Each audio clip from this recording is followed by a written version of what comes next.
महायुती सरकार स्थापन होऊन महिना सुद्धा झाला नाहीये आणि अशातच एक नवीन घोटाळा समोर आला आहे। नुकताच राज्य परिवहन महामंडळाचा अर्थात एसटीचा अंदाजे 2000 कोटी रुपयांचा नवा आर्थिक घोटाळा समोर आला असून यामुळे नुकतेच मंत्री झालेले प्रताप सरनाईक अडचणीत येण्याची शक्यता आहे। म्हणूनच नेमका हा घोटाळा काय आहे तेच जाणून घेऊयात आजच्या या व्हिडिओतून। नमस्कार, मी श्रेया आणि तुम्ही पाहताय महाराष्ट्र कट्टा।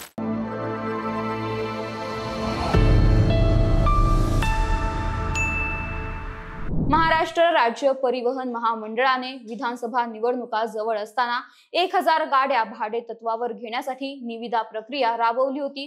तर यासाठी वापरल्या जाणाऱ्या नेहमीच्या पद्धतीनुसार विभागनिहाय गाड्या घेण्याची पद्धत बंद करून सर्व विभागांची केवळ 3 समूहांमध्ये विभागणी करून प्रत्येक समूहासाठी किमान 400 ते 450 याप्रमाणे 7 वर्षांसाठी 1310 गाड्या भाडे तत्वावर घेण्याचा निर्णय यावेळी महामंडळाकडून घेण्यात आला होता। तर मे Anthony road transport solutions private limited, मे city lifeline travels private limited आणि मे ट्रॅव्हल टाइम प्रायव्हेट लिमिटेड या 3 कंपन्यांना 3 समूहांमध्ये बस पुरवण्याचे इरादापत्रक देण्यात आले होते। मात्र या सर्व प्रक्रियेमध्ये मोठा घोटाळा झाला असून या निर्णयामुळे एसटी महामंडळाला सुमारे 2000 कोटींचे नुकसान होण्याची शक्यता वर्तवण्यात येत असून या संबंधीची माहिती मुख्यमंत्री देवेंद्र फडणवीस यांना मिळताच त्यांनी निविदा प्रक्रियेला स्थगिती देऊन या संबंधी पुढील चौकशीचे आदेश दिले असल्याचे सांगण्यात येत आहे।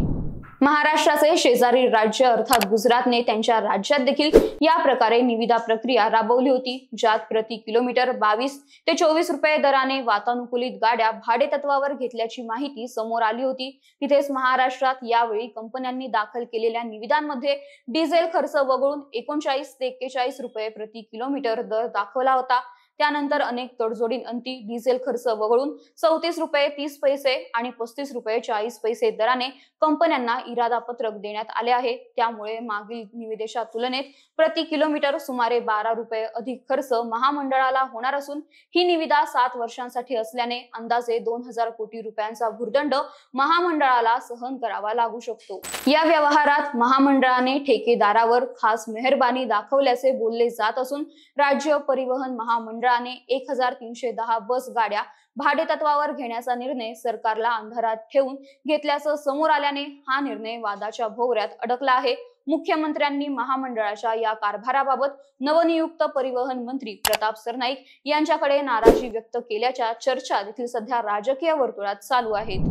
दरम्यान मुख्यमंत्र्यांनी काय निर्णय घेतला आहे याची कल्पना नाही, पण महामंडळात चुकीच्या गोष्टींना अजिबात थारा दिला जाणार नाही। महामंडळ आणि राज्य सरकारच्या हिताचे आणि प्रवाशांना फायदेशीर ठरणाऱ्या निर्णयांनाच आमचे प्राधान्य असेल, त्यात कोणतीही तडजोड होणार नाही, असं वक्तव्य महाराष्ट्राचे नवनिर्वाचित परिवहन मंत्री प्रताप सरनाईक यांनी याबद्दल बोलताना केले आहे। तर यावर तुमचे मत काय ते आम्हाला कमेंट करून नक्की सांगा आणि या व्हिडिओला लाईक, शेअर आणि महाराष्ट्र कट्टा या आमच्या YouTube चॅनलला सबस्क्राईब करायला विसरू नका। धन्यवाद।